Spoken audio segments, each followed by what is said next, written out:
Ever see this while editing? Send me the message. The pigeon is in the pot. Do it. Okay, cool.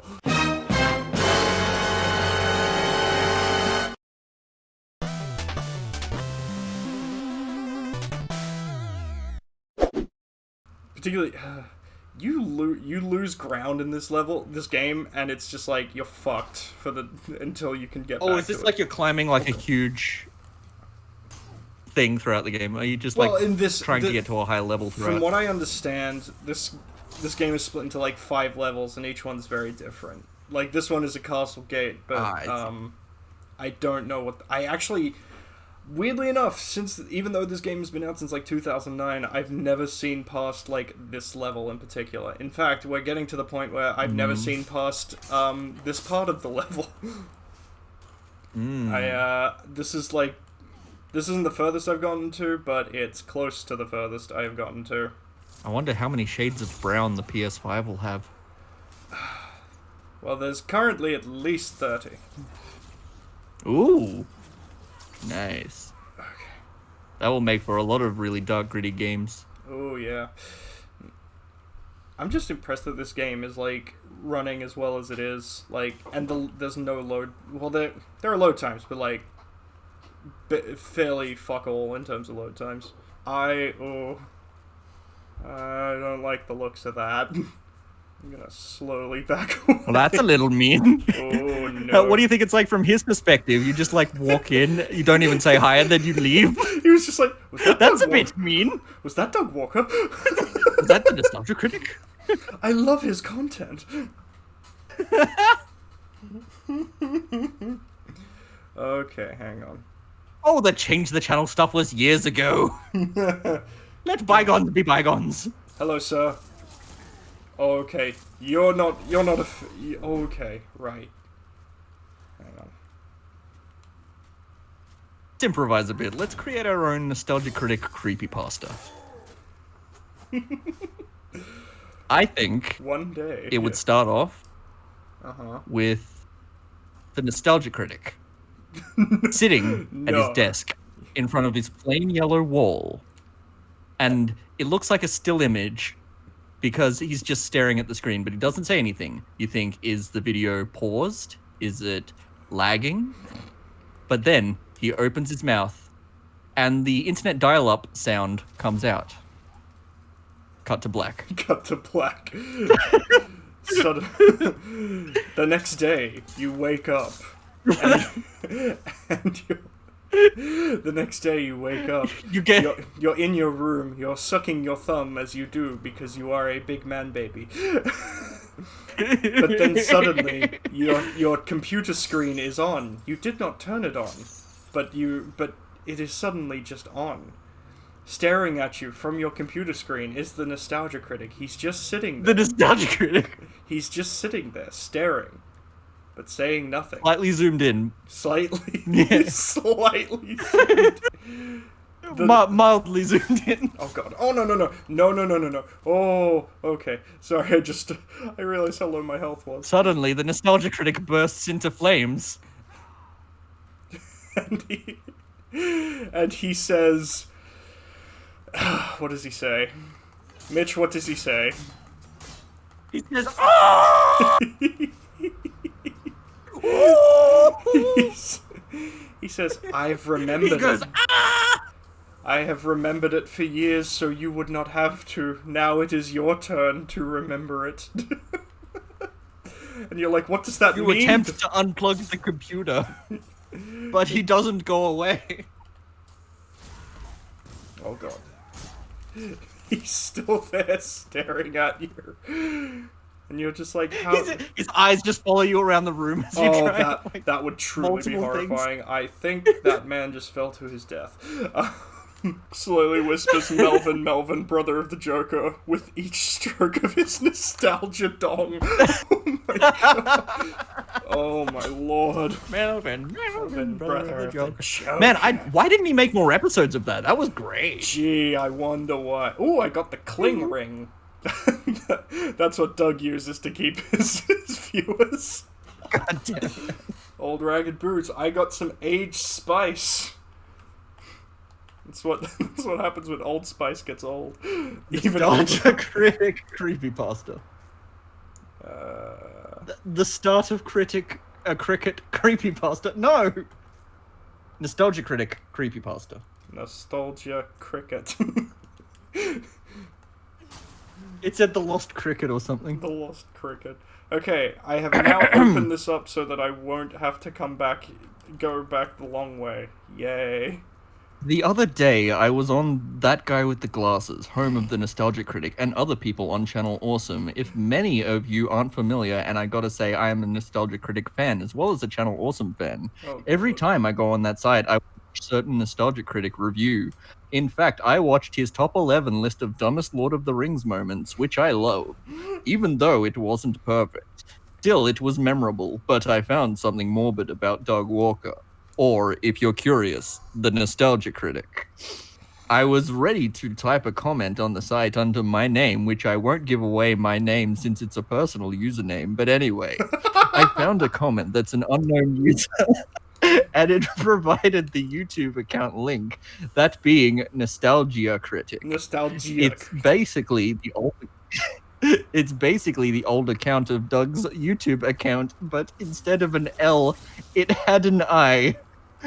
Like a capital I. Oh, I clicked on it out of curiosity, and it had the channel that looks like That Guy with the Glasses, which is promising enough. And there was a review that said, Nostalgia Critic, Barney's Great Adventure. Do you remember that movie? Neither does anybody else, but that's a different story for a different day. I saw the view count, and it had 0 views. I laughed as I thought to myself, Doug Walker lost his popularity with this video? So I clicked on the video. I wish I didn't, though. We begin the video with no usual theme song, which is for the 2013 and present episodes on. Not even his opening catchphrase, hello, I'm the Nostalgia Critic, I remember it so you don't have to. It was actually the Nostalgia Critic crying. He was not acting sad. He was not doing a campy sad face. He was extremely sad. Extremely. This is as he riveting. Was tears were falling from his eyes. Hence the crying. It wasn't an effect or an accent. He was actually crying. Oh god. And it goes on for a fraction of a minute. Just a fraction. He then yeah, just only a fraction. He then said, you stupid motherfuckers, you want a review of a shitty movie? You got a review of a shitty film. And he was saying it to us, the fans, looking at the camera. I was really shocked to hear the Nostalgia Critic say something like that. What? Let alone Doug himself. So he pulled a copy of Barney's Great Adventure, and we see him put it on the DVD player, which it takes 2 minutes. Then the movie plays, and the screen went black, and we cut to a blinking picture of a demonic puppet with no mouth, but instead blood. And it was actually the Nostalgia Critic puppet, which looked so scary. Then it goes back to the review. Wow, I myself said, this is fucked up. How can the Nostalgia Critic show something like this to his audience? How avant-garde. So brave. The review was actually, what I assume, his crying. I could have sworn it was something like how Linkara reviews the Power Rangers, or how Angry Joe watched the Last Airbender, or even how the cinema snob was mad at Turkish ET. But no, it was really the Nostalgia Critic crying, and again, he is not acting. He is really crying to tears. It's no wonder he despised the movie in his honesty, even more than Garbage Pail Kids. Oh my god. How could you hate something more than Garbage Pail Kids? The movie was turned off with his remote. A screen flashed, and which I actually took a look and screen cap it. It was a picture of Nostalgia Critic cutting his arm. Then the camera points to the Nostalgia Critic, and the camera follows him as he kills all of his friends. What? He was crying in agony and not acting. This is inaccurate. Doug Walker doesn't have any friends. I think it just means his co-host. Oh, He kills them by getting a real gun and not the prop gun he usually uses, and shoots them in their head while crying. Both of you. Oh my god. I was really terrified to see Dog Walker, or when he plays the Nostalgia Critic, do something like shooting people in the head. Sorry, this has to be a troll pasta. Oh, of course it is. How can it not be? It's amazing. I just wanted to click on the first thing that came up under Google, under Nostalgia Critic Creepypasta. Oh my god, no, it's fantastic. I'm enjoying it immensely. It's also very stupid. Oh god. Okay. Hey, we made it back to Then the Nostalgia Critic pulls a real gun and that he used for his review, and he pointed the gun straight at his mouth, and he whispered, "Fuck the world!" And he shot himself. And as the camera shows him in the ground, there was blood all over. It wasn't special effects that Doug uses, it was real blood.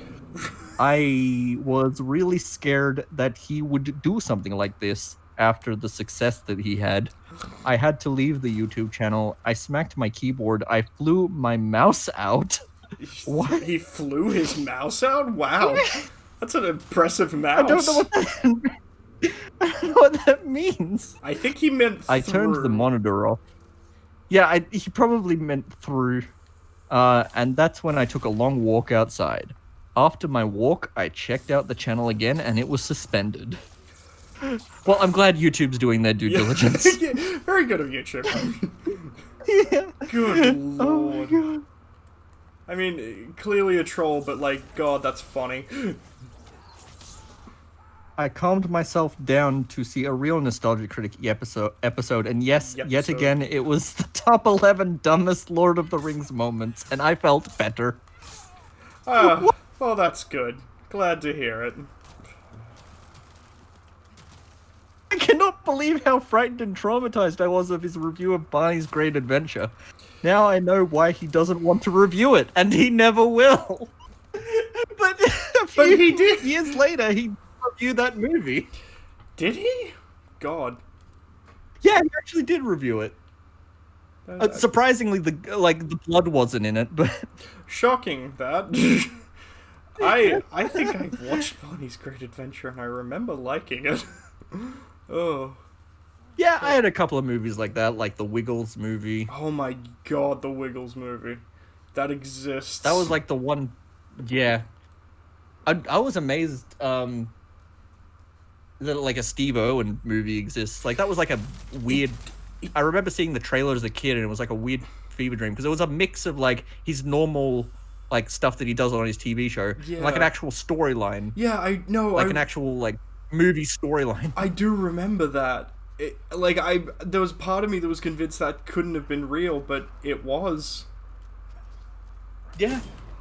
I don't know what goes through these like studio heads' minds where they're like, oh, this particular, character or like this person, like this real celebrity is popular. Let's just put them in a movie as if they're like, an action movie star or something, or like as if they're like, a